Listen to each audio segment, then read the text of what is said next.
I'm Dr. Sandra Yocum, and I'm the University Professor of Faith and Culture here at the University of Dayton. And today I'd like to spend some time with you thinking about contemplation, an ever ancient and ever new tradition. Now, you may think that contemplation is only for the most advanced in the Christian spiritual life. And certainly those who are the great teachers of contemplation are among our greatest saints: Augustine, Teresa of Avila, John of the Cross, just to name a few. And they would insist that all of us are invited by God to enter into this deeply loving relationship. Now, the word contemplation, it shares the same root as temple, a place of observation. And the contemplation means with, together, besides. It kind of intensifies the meaning of this place of observation. But where is this place of observation? Paul in 1 Corinthians provides us a clue. Do you not know that your body is a temple of the Holy Spirit within you, whom you have from God, and that you are not your own? So in a sense, we always have access to this place of observation.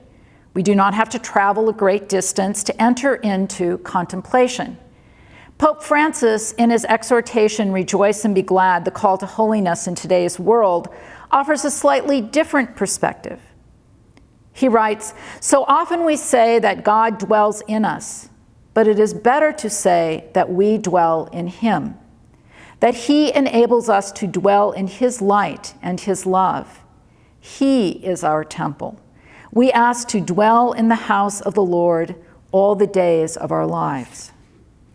St. Bonaventure, the great Franciscan mystic and a contemporary of Thomas Aquinas, he kind of helps us think about this a little more. He offers this description of God. God is an infinite sphere or circle whose center is everywhere and whose circumference is nowhere. So if we look within, God is present. If we look without, into our world, into our natural world, into our cultural world, into our social world, God is present. The challenge, the invitation, is to become aware, to dwell in that awareness. Contemplation is about practicing this awareness, entering into that place of observation.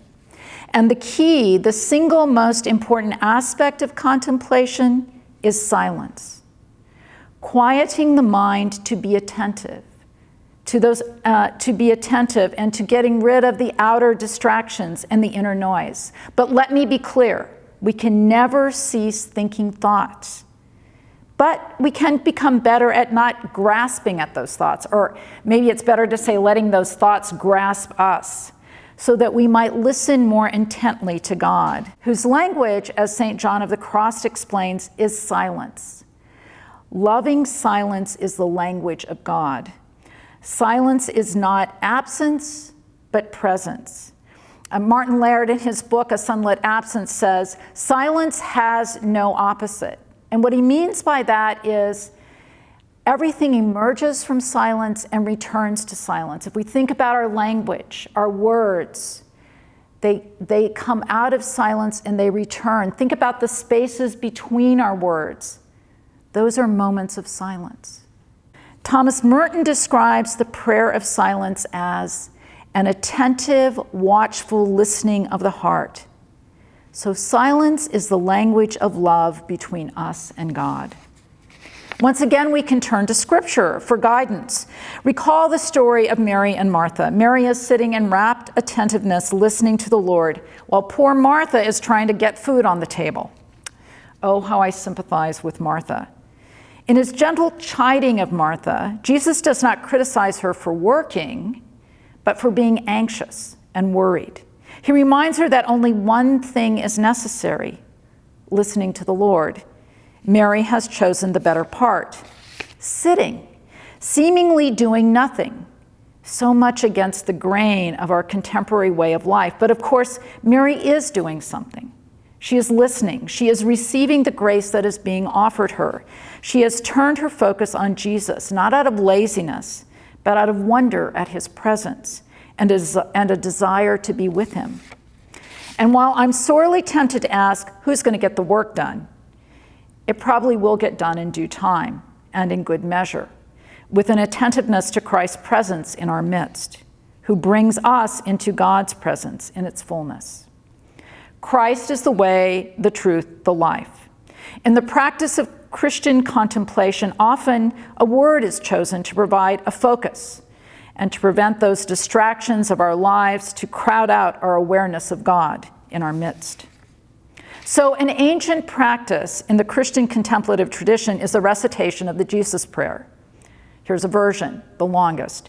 Lord Jesus Christ, Son of the living God, have mercy on me, a sinner. Really kind of sums up our Christian faith. Variations include, Lord Jesus, have mercy, or simply, Jesus. Like Mary sitting attentively at the feet of Jesus, we also are asked to involve our bodies in this attentiveness, to sit in an attentive way, feet flat on the floor, our breath more intentional, breathing in, for example, with the words, Lord Jesus Christ, breathing out, have mercy, or some variation of that. Finally, the practice requires time, our most precious commodity. This time is more like Sabbath time than clock time. Recall that in the first chapter of Genesis, the culmination of creation is the Sabbath, or the rest of God, which is God's blessing.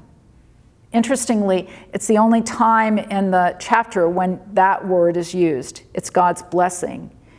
And that blessing is making that day holy with his rest. The day of being in the great goodness of God's loving creating, that ongoing work of creating. Contemplation is like this kind of rest, this rest of God from which holiness comes to us. So contemplation allows us to enter into a growing awareness of God through Jesus Christ, through invoking Jesus' holy name. This simple prayer encourages in us a silence which allows for deep listening that assists us in becoming more attentive to God's presence and to grow in our awareness of God, to inhabit awareness. We become attentive to God, who is beyond all images, who is not an object among others, who is triune, Father, Son, Spirit, Creator, Redeemer, Sanctifier, who is incarnate, who is love and light.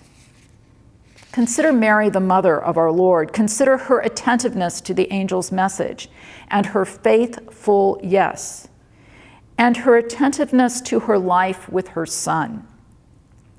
How she pondered all that was happening in her life and in her son's life. She pondered those in her heart. Mary's contemplative posture towards her son seems to share much in common with another form of contemplation in the Christian tradition, one discussed by Ignatius of Loyola. This form of contemplation invites us to enter into the life of Jesus through the Gospels. It is simple in instruction, more challenging in practice. You select a passage from the Gospel. You read the passage until you become familiar with it. Then you imagine the scene. You imagine yourself in the scene. What do you hear? What do you smell? What do you taste? What do you feel? You put yourself in the scene and you notice what happens in the scene.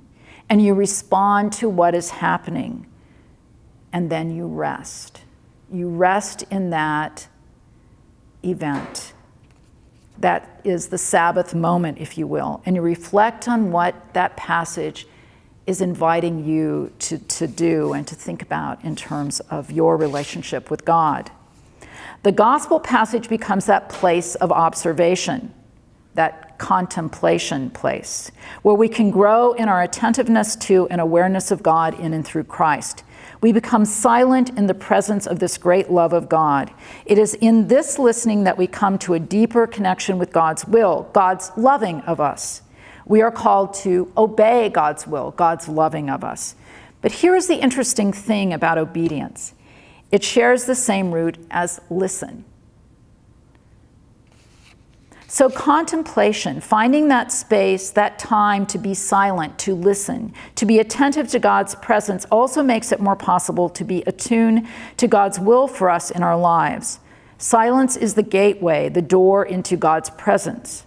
Better expressed by Madeleine de Brel, a French woman, convert from atheism, dedicated servant of refugees during and after World War II in France. In her book, We, the Ordinary People of the Streets, she wrote, "Silence is not a tiny grass snake that darts off at the slightest noise. It is an eagle with mighty wings that can soar above the commotion of the earth, of the people, of the wind." And she also wrote, "True solitude is not the absence of people, but the presence of God." Contemplation does not cut us off from the world, but brings us more fully into God's presence in all things, a loving presence in all of creation that invites us to respond with loving action and care for, as Pope Francis likes to call it, our common home, and love of our neighbor. From contemplation comes action, which calls us to further contemplation and then further action. Dwelling in that circle of God's love, whose center is everywhere and whose circumference is nowhere. Thank you.